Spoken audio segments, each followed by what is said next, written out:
ગૌતમ ઋષિની જ્યારે ખ્યાતિ વધી એટલે બ્રાહ્મણોને ઈર્ષા આવી.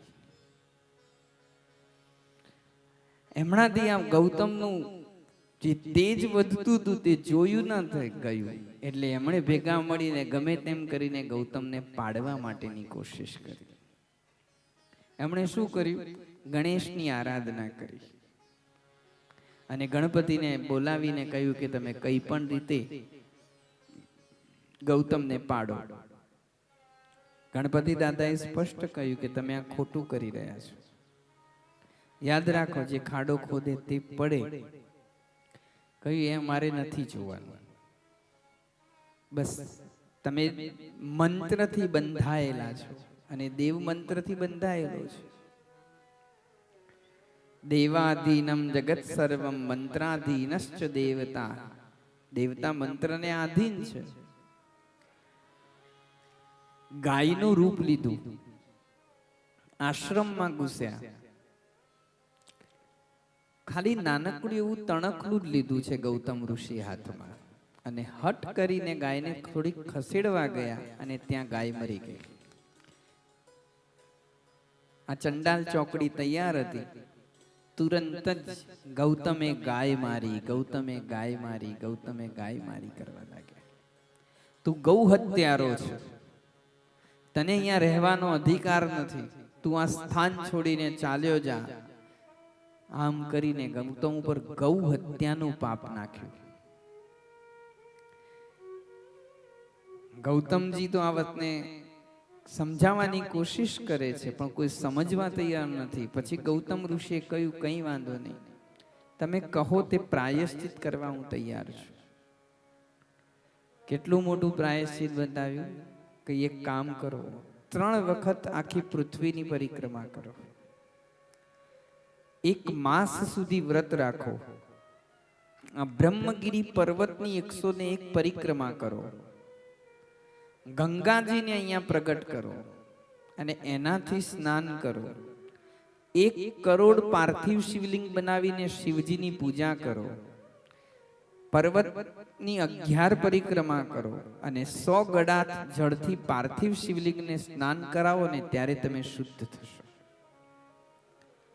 આટલું મોટું પ્રાયશ્ચિત ગૌતમ ઋષિએ હસતા હસતા સ્વીકારી લીધું. કહ્યું તે પ્રમાણે પૃથ્વીની પરિક્રમા કરી, 1 માસ સુધી વ્રત રાખ્યું, બ્રહ્મગીરી પર્વતની 108 પરિક્રમા કરી,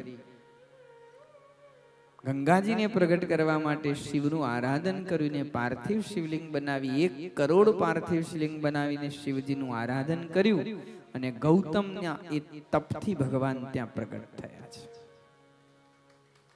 શિવજીએ પ્રગટ થતાની સાથે જ ગૌતમને કહ્યું કે ગૌતમ, તમે નિર્દોષ છો, તમે કોઈ પાપ નથી કર્યું. આ લોકોએ તમારા ઉપર ખોટું આણ નાખ્યું છે. હું આ દુષ્ટોનો સંહાર કરીશ, હું એને મારીશ. ત્યારે ગૌતમ ઋષિ પ્રભુના ચરણમાં પડીને કહે છે કે નહીં પ્રભુ, એ એમના સ્વભાવ પ્રમાણે વર્ત્યા છે, મારો તે સ્વભાવ નથી.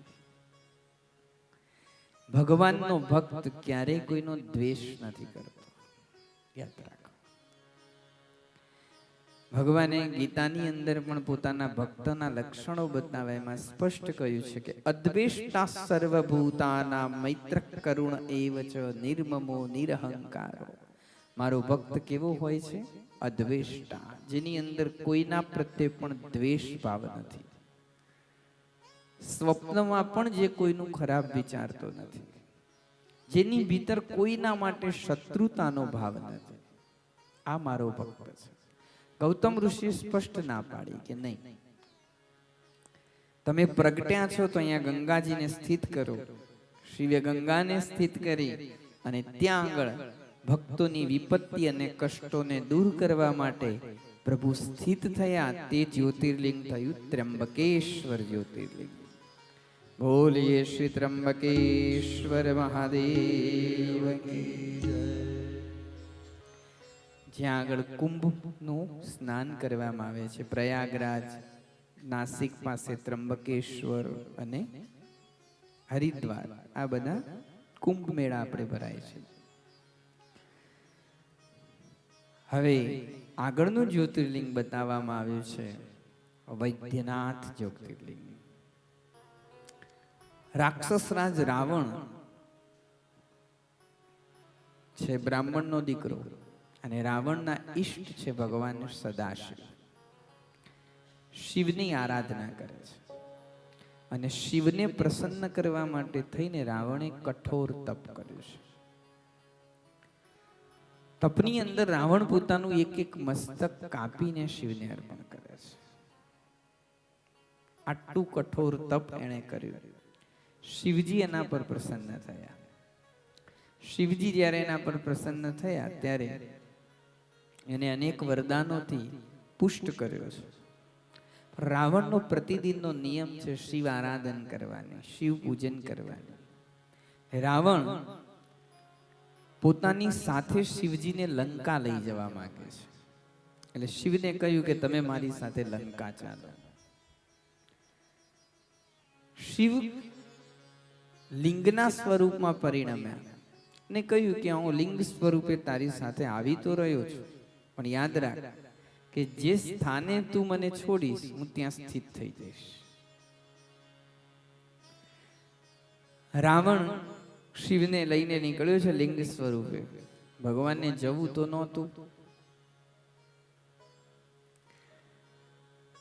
લીલા કરી અને એક ગોવાળ ભરવાડના રૂપમાં ગાયો ચરાવી રહ્યો છે ને એ સ્થાન ઉપર જ્યાં શિવજીનું લિંગ લઈને રાવણ પહોંચ્યો ત્યાં જ તેને લઘુશંકા લાગી. હવે લઘુશંકાર કરવા માટે તો શિવલિંગને થોડીક વાર છોડવું પડે, પણ જો જમીન ઉપર મૂકે તો ત્યાં સ્થિત થઈ જાય. એટલે પેલા ભરવાડને બોલાવીને કહ્યું કે લે તો આ શિવલિંગને થોડીક વાર પકડી રાખીશ. કહે થોડો હું તમારું શિવલિંગ પકડવા આવ્યો છું. તમારું શિવલિંગ પકડીને ઉભો રહું મારી ગાયો દૂર જતી રહે તો કોણ લેવા જશે? કહ્યું બસ હમણાં આવ્યો. કહ્યું હમણાં આવજો. કહ્યું હમણાં આવ્યો બસ. અને આપી રાવણ ગયો. રાવણે પતાવીને આવે પહેલા તો આને શિવલિંગને મૂકી દીધું નીચે. રાવણે પછી કહ્યું કે ત્યાં શું કર્યું? કહ્યું એમાં શું શું કર્યું? મારાથી આ વજન નહોતું જ કાતું. તમે કેટલી બધો સમય લગાવ્યો, થોડો એટલા વાર માટે પકડીને ઉભો રહો. ત્યાં મૂકી દીધું. હવે રાવણ એને ઉચકવાની કોશિશ કરે છે. શિવલિંગ ટસનું મસ્ત થતું નથી. ભગવાને કહ્યું મેં કહ્યું તું ને તું જ્યાં રાખીશ ત્યાં સ્થિત થઈ જઈશ. અને પ્રભુ ત્યાં વૈદ્યનાથના રૂપની અંદર સ્થિત થયા છે. બોલીએ શ્રી વૈદ્યનાથ મહાદેવ. વૈદ્ય એટલે આપણી ભાષામાં ડોક્ટર. શિવ એ પણ કાર્ય કરે છે. આના પાછળ બધા ઘણા તાત્વિક અર્થો છે. આપણે પ્રસંગને કથાને નમસ્કાર કરતા કરતા આગળ વધીએ છીએ. આગળનું જ્યોતિર્લિંગ છે તેનું નામ છે નાગેશ્વર જ્યોતિર્લિંગ. દ્વારકા નામની દારૂકા નામની પ્રસિદ્ધ રાક્ષસી છે. અને આ દારૂકા એ માં પાર્વતીની સખી છે પાછી. અને પાર્વતીની સખી હોવાથી એની અંદર ઘમંડ આવી ગયું છે. એનો પતિ છે એનું નામ છે દારૂક, રાક્ષસ છે. આ દારૂક અને દારૂકા ભેગા મળી અને લોકોને સતાવતા હતા, પરેશાન કરતા હતા. ત્યાં લોકો ત્રાહિમામ ત્રાહિમામ પોકારવા લાગ્યા. એટલે બધા જ લોકો ભેગા મળી અને આર્વ ઋષિ પાસે આવ્યા. અને આર્વ ઋષિને કહ્યું કે આ દારૂક અને દારૂકાના ત્રાસથી અમને છોડાવો.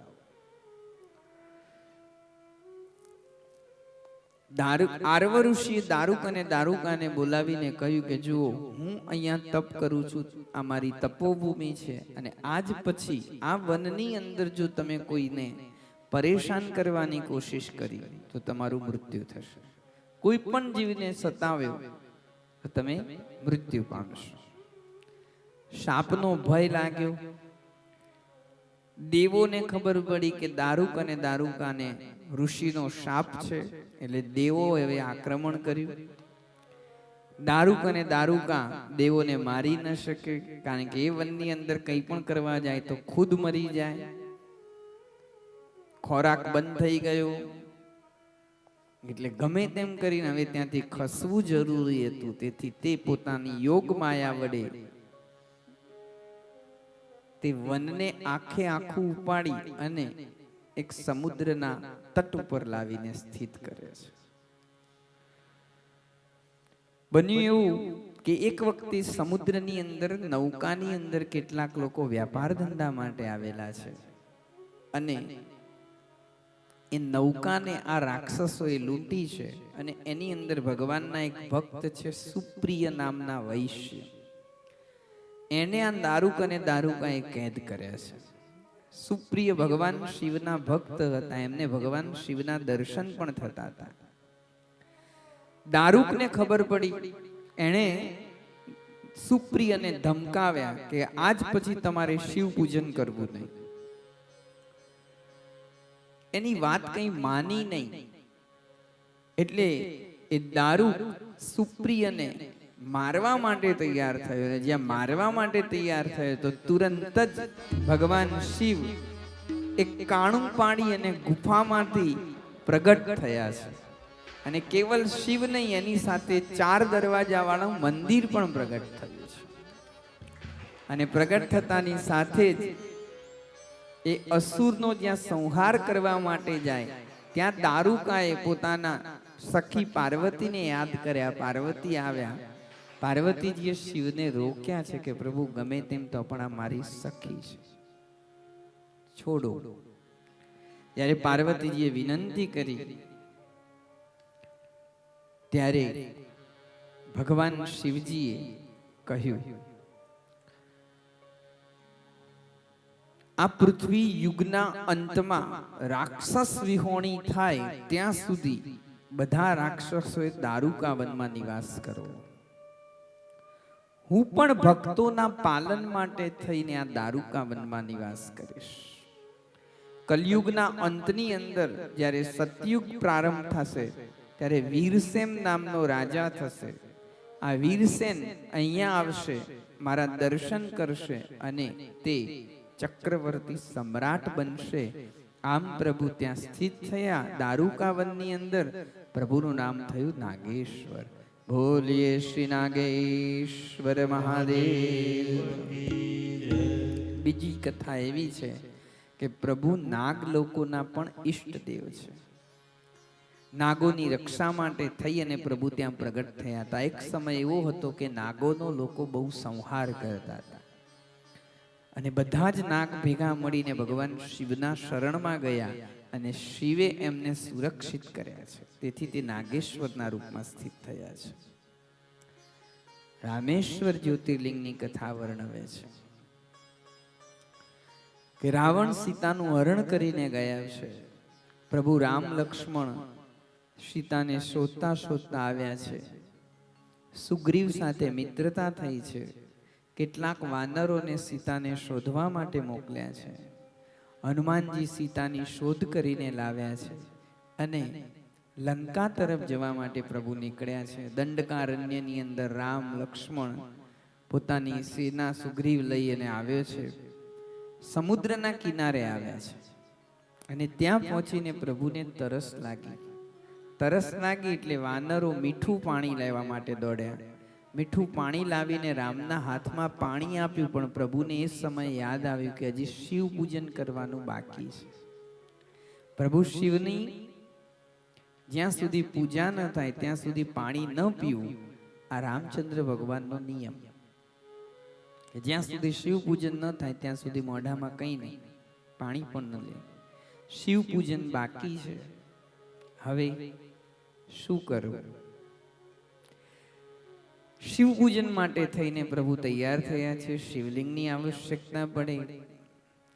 દરિયાની જે રેતી છે, રેણુ, એનું શિવલિંગ બનાવી અને પ્રભુ રામ પૂજન કરે છે. અને પ્રભુની તે પૂજાથી પ્રસન્ન થઈને પ્રભુ શિવ ત્યાં પ્રગટ થયા છે. રામચંદ્ર ભગવાનને આશીર્વાદ આપતા ભગવાન શિવે વિજયી ભવના આશીર્વાદ આપ્યા છે કે રાવણ સાથેના યુદ્ધમાં હે રામ આપ વિજયી પામશો અને રામ દ્વારા સ્થાપિત થયા, તેથી તેમનું નામ થયું. બોલીએ શ્રી રામેશ્વર મહાદેવ. અન્ય કથા એવી છે કે હનુમાનજી શિવલિંગ લેવા માટે ગયા છે કૈલાસ તરફ. આવતા થોડુંક મોડું થયું અને ભગવાને અહીંયા શિવલિંગ બનાવીને પૂજા કરી, પ્રતિષ્ઠિત થઈ ગયા. અને પછી હનુમાનજી શિવલિંગ લઈને આવ્યા. થોડું ખોટું લાગ્યું. ભગવાને કહ્યું, કંઈ વાંધો નહીં, તમારું શિવલિંગ બાજુમાં સ્થિત કરો. જ્યાં સુધી તમારા શિવલિંગના દર્શન નહીં થાય ત્યાં સુધી મારા શિવલિંગના દર્શનની પૂજાનો સ્વીકાર કરવામાં આવશે નહીં.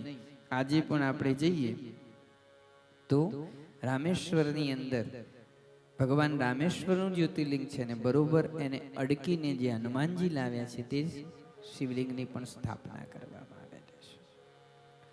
આગળનું જ્યોતિર્લિંગ છે જેનું નામ છે ધુષ્મેશ્વર જ્યોતિર્લિંગ. દક્ષિણ દિશાની અંદર એક શ્રેષ્ઠ પર્વત છે જેનું નામ છે દેવગીરી. અને ભરદ્વાજ કુળની અંદર સુધર્મા નામના બ્રાહ્મણ, આ સુધર્મા નામના બ્રાહ્મણ એમની પત્નીનું નામ છે સુદેહા. બંને શિવ ધર્મનું પાલન કરે છે. સુધર્મા અને સુદેહા સદાય શિવ ભક્તિમાં લાગેલા છે, અતિથિઓની પૂજા કરે છે. સુધર્મા બ્રાહ્મણ ત્રિકાલ સંધ્યા કરવા વાળા છે, વિદ્વાન બ્રાહ્મણ છે. બન્યું એવું કે આજે સુદેહા છે ને લાંબા સમય સુધી કોઈ સંતાન થયું નહીં, એટલે વાજણાપણાનું મેણું લાગતું હતું. સુદેહાએ પોતાના પતિ સુધર્માને કહ્યું કે તમે એક કામ કરો, મારાથી સંતતિ ઉત્પન્ન થતી નથી, સંતાન થતું નથી, તો તમે મારી બેન સાથે લગ્ન કરો અને એનાથી સંતાન ઉત્પન્ન કરીને વંશને આગળ વધારો. સુધર્માએ ના પાડી કે તું આ જીદ છોડી દે. ભલે અત્યારે તને તારી બેન વાલી લાગતી હશે, પણ લગ્ન બાદ તું જ તારી બેનની ઈર્ષા કરીશ. કહ્યું હું નહીં કરું, બસ અમે બહેનો છીએ, એક બાપનું સંતાન છીએ, અમને કદાપી પોતાના પ્રત્યે એવી ઈર્ષા થોડી થાય. આમ કરીને પતિને સમજાવી અને પોતાની બહેન દુષ્મા સાથે એણે આના વિવાહ કરાવ્યા. સુધર્મા અને દુષ્માના વિવાહ થયા. એ દુષ્માને શિવ ભક્તિ મળી અને દુષ્મા ખૂબ પ્રેમપૂર્વક ભગવાન શિવનું ભજન કરે છે. દુષ્માને દીકરો થયો ને દીકરો થતાની સાથે જ એની વાહવાહી વધવા લાગી, એનું માનપાન વધવા લાગ્યું અને હવે આને પોતાની બેનની ઈર્ષા શરૂ થઈ છે. પતિનો પ્રેમ વધી રહ્યો છે, દીકરાનું માનપાન વધી રહ્યું છે, આનું માનપાન વધી રહ્યું છે. ધીરે ધીરે ધીરે ઈર્ષાનું જાળું મોટું થવા લાગ્યું.